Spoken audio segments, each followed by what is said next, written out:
Hi, everybody. I'm Marty Snyder from NBC Sports. Thanks for coming out. It's not every day you get to spend the day at the Governor's Mansion, isn't it? And it's certainly a beautiful day here in the state of South Carolina and Columbia. And I want to thank you guys for coming out for this press conference about the Southern 500 coming up this Labor Day weekend. I want to welcome up first Governor Henry McMaster, the governor of the great state of South Carolina. Governor. Thank you.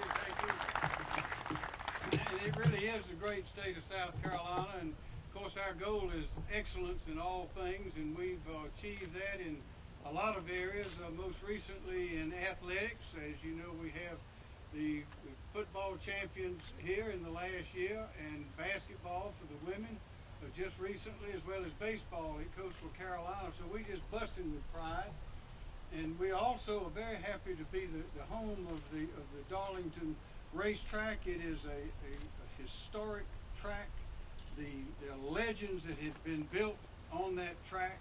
I urge any of you who have never been there to go and stand outside while those cars ride by. And if you get a chance, go inside the pit area and look at the high technology and the precision that is demonstrated by those teams. We often think it's the young, brave, courageous, strong drivers like Dale Earnhardt, Dale Jr. And his father who make the sport, and that is true, but there's also technology that they are representing, innovation of the likes of which you don't see in many places. It is a great, great event, and we're just delighted to have Dale Jr. here, to have Bojangles here, and we are thrilled to have you here as well on this beautiful South Carolina day. So welcome, and be sure to go to the races. It's an experience that you will never forget. Thank you. Good words, Governor, no doubt about that. Also want to welcome up today the president of the Darlington Raceway. We call him the commander, Gary Tharp. Thank you, Governor, and it's certainly great to be here in Columbia, South Carolina, and at the Governor's Mansion. I appreciate Governor McMaster hosting us here today. I certainly want to thank all of the states, legislatures, political leaders that believe in Darlington Raceway and have supported our racetrack for many, many years. I know Senator Shane Martin is here, and certainly Speaker Jay Lucas, Senator Gerald Malloy, Representative Robert Williams, along with Shane. We call them the Darlington team because they're all from that little area. Certainly great, great friends of the racetrack. I certainly want to thank Dale Earnhardt Jr. for taking time out of his busy schedule to be here today. It's pretty cool when you have a guy land on your front yard like that. And, I don't know if there's anybody more passionate about Darlington Raceway than Dale Earnhardt Jr. And for him to come down here today and visit with you all means a great deal to us. I want to thank him for that. And Governor, I'm also going to have to talk about that athletics that we have in this state. Boy, it's a great time to be in South Carolina. The baseball team, the football team, and certainly what the Gamecock women did the other night and what the Gamecock guys did, taking us on that magical run, the Final Four. I'm extremely proud to live in the state of South Carolina. I've lived here for 32 years, and this is a state of champions, and it's a state that demands excellence. And the first time I ever met Governor McMaster, that's what he and I talked about, the excellence that we're striving for in this state. And I can tell you this, Darlington Raceway is all about putting on championship quality racing and providing fans that come to our racetrack with an excellent brand of sport and entertainment.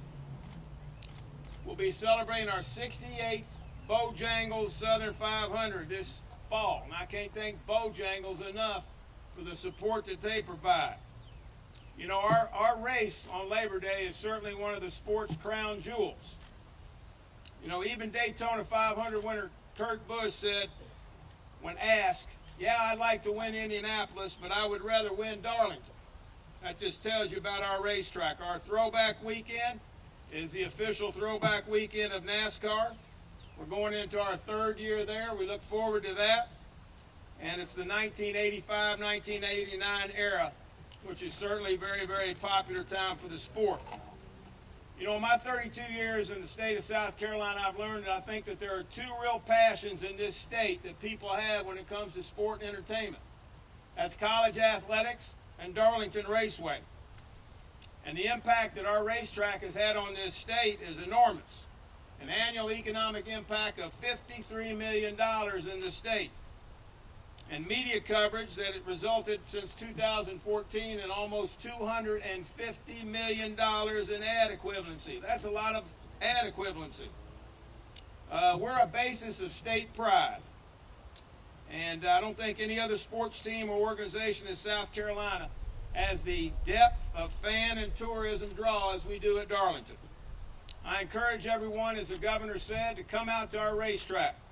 And for those business leaders that are here today, think about the marketing opportunities that we provide. It's a win-win situation for the state, and it's a win-win situation for future growth and development in South Carolina. Again, thank you very much for being here today. You're always welcome at Darlington Raceway, and we appreciate it very, very much. Thank you.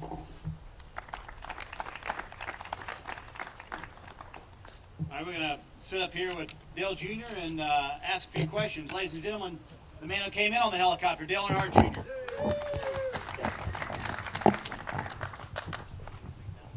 Yeah, that's fine.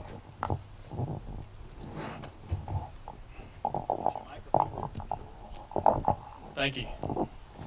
How's the ride in? Oh, it was great. Got to thank my boss man, Rick Hendrick, for loaning me the copter for today. We've used that thing on occasion, and it was certainly convenient today. I want to thank the governor for having me, and Kerry Tharp. I mean, the union between him and Darlington Raceway is almost too good to be true. Yeah. And he's already making a huge impact on that speedway, and he knows more than anybody how important it is to this state. So it's awesome to be here to help him and work with the track and try to promote what good things they're doing out here. It's going to be a lot of fun.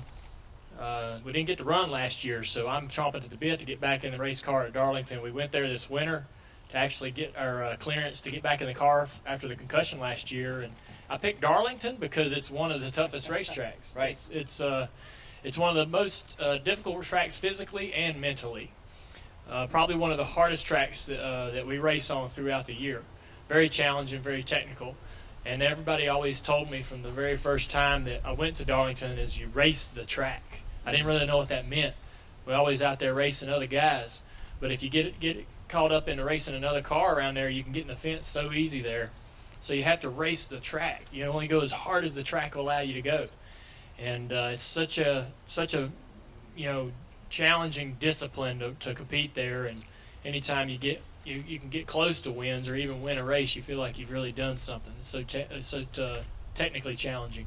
It's been a track you come very close at before at getting to victory lane. And I know it's one you want really bad, but I think that's a cool point because of all the places you could have picked, you picked Darlington to go to, and that speaks to the significance of how tough the track is, but also its history within the sport, right? As a student of the history of the sport that you are. Absolutely. I don't know what it is about South Carolina, but when I first started driving cars, I actually started racing down here in South Carolina at Myrtle Beach and at Florence, I-95 Speedway.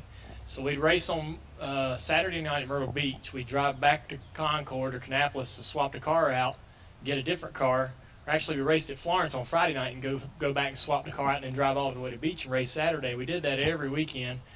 We drive by Darlington Motor Speedway both ways to get to Myrtle Beach. So going by that place over and over and over, looking at it, I was talking to someone earlier today about Darlington. It's the Dale Earnhardt of racetracks. It's the Intimidator of racetracks. That's a good way to put it. It is. People ask me why Dad liked the place so much, and I think because he admired it being so similar to him.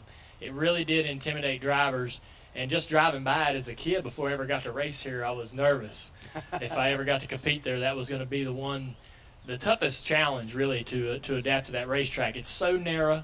You run right against the wall, lap after lap. The tires wear out, and the car's slipping and sliding around. And trying to keep that car off the fence all race long is so mentally challenging. Aside from how physical the race is, it's really tough mentally. So, but yeah, the track's the oldest track in the series. It's been here the longest. So much has happened.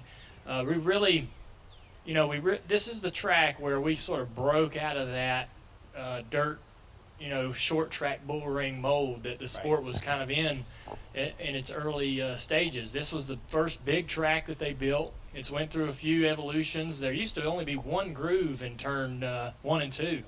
It was literally one groove wide. And it's kind of changed over the years, but it certainly is. It's the one track that it's the first big track they built to where they said, man, these cars are going to be going faster and faster and faster, and it's incredible what we're able to do out there. But this one was the one that broke the mold, and then that's when you started. Daytona got built after this, and then we started getting tracks like Atlanta and other racetracks getting built that were bigger and larger. So. Darlington definitely was the catalyst to our sport, really putting it into the mainstream. But I don't think when Harold Brasington built the track, he was expecting you to go as so. fast as you're going now at the track, right? No, absolutely not. And it's a real challenge to try to get around there as fast as you can without making any mistakes. Qualifying is probably the most nerve-wracking track we qualify at because of how on edge you are and how fast you have to go. And again, you got to run all these laps right on the fence. It's a real test. How important has the throwback weekend become? Because as we mentioned, you love the history of this sport. I always was concerned that we were always, I guess, recognizing and giving credit to the history of the sport, the legends, the drivers that were before us. The iconic cars, the car owners, all the personalities that have came in and out of the sport. All that color and energy is what got us to where we are today. So we never really focused on a specific time in the season to acknowledge that. And you had various things pop up throughout the season, milestones and stuff like that, but the sport needed a throwback weekend. It needed an opportunity where we would celebrate the history. And no better track matches that than Darlington because of its history. It's the perfect racetrack to have the throwback weekend. And what it's become, I think, is really a lot of fun. Mm-hmm. All the drivers sort of get to take an opportunity to tip the cap to some of the guys that raced in the sport and the history of the sport with the paint schemes. The teams get really, really creative with it, bringing back some of the old uniforms, and you can almost feel like you go back in time because these guys are really pouring on the creativity and getting kind of up in the ante each year.